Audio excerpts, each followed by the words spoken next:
Hello guys! Gumising po kami ni Mama kasi hindi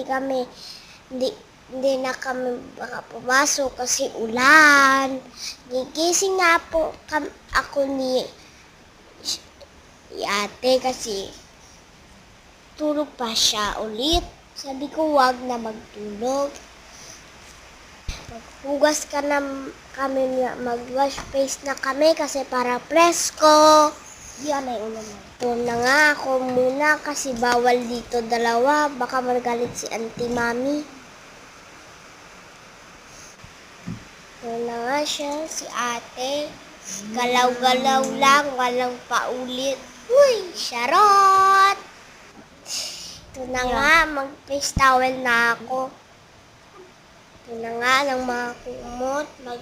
Magkumot na kami. Magtubla na kami ng kumot. Hindi na po time, so